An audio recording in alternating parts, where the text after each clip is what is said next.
In a faraway land called Uz, there lived a man unlike any other. His name was Job. He was known for his kindness, his wealth, and above all, his unshakable faith in God. Job had everything: a large family, thousands of animals, and a fortune beyond compare. But even with all his blessings, Job's greatest treasure was his integrity and devotion to God. Every morning he would offer prayers and sacrifices, not just for himself, but for his children, ensuring that they were covered by God's grace. But little did Job know, a storm was brewing in the heavens. One day in the courts of the Almighty, the angels gathered, and among them was a figure darker than night itself: Satan. He stood before God, ready to stir up trouble. God, proud of his faithful servant, said to Satan, "Have you noticed my servant Job? There is no one like him on earth. He is blameless, upright, and full of faith." Satan sneered, his eyes glowing with mischief. "Of course Job worships you. Look at all you've given him: wealth, health, family. You've surrounded him with protection. But take away all that, and I guarantee he'll curse you to your face." God, knowing the depths of Job's heart, allowed Satan to test him. "Everything Job has is in your hands, but do not lay a hand on the man himself." And so, with evil glee, Satan unleashed a series of catastrophes. In one dreadful day, Job's life turned into a nightmare. First, raiders stormed his lands, stealing his oxen and donkeys. Then lightning fell from the sky, consuming his sheep. As if that weren't enough, another band of thieves stole his camels. But the worst news came last. His beloved children, all 10 of them, were feasting in their eldest brother's house when a great wind struck, collapsing the house and killing them all. Grief hit Job like a tidal wave. He tore his clothes, fell to the ground, and wept. But even in the face of unimaginable loss, Job did something extraordinary. He worshiped God. "The Lord gave, and the Lord has taken away," he said through his tears. "Blessed be the name of the Lord." But Satan wasn't done. He returned to heaven, bitter over Job's unwavering faith. "Skin for skin," he hissed. "A man will give anything to save his own life, but strike his flesh, and he will curse you." Once again, God allowed Satan to test Job, but this time he could afflict Job's health.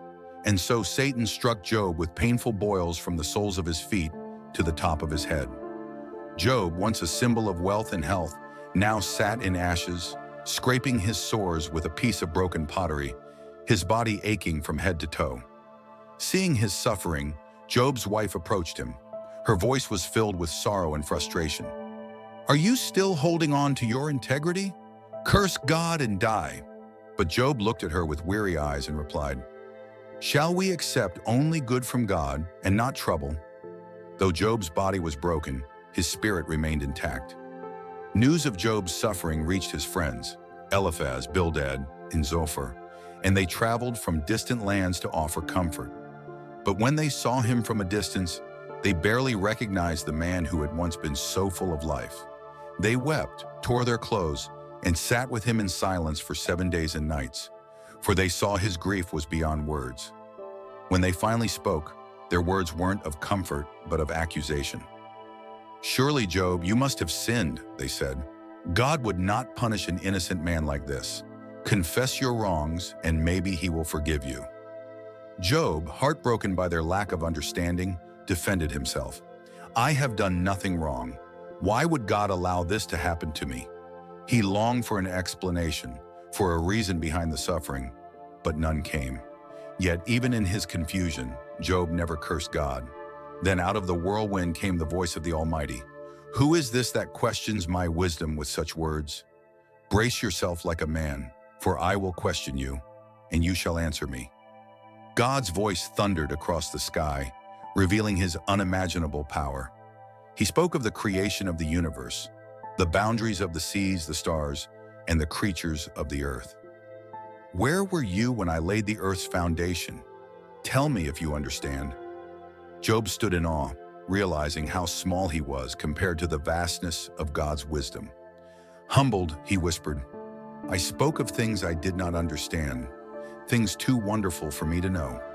And God, pleased with Job's humility, restored his fortunes.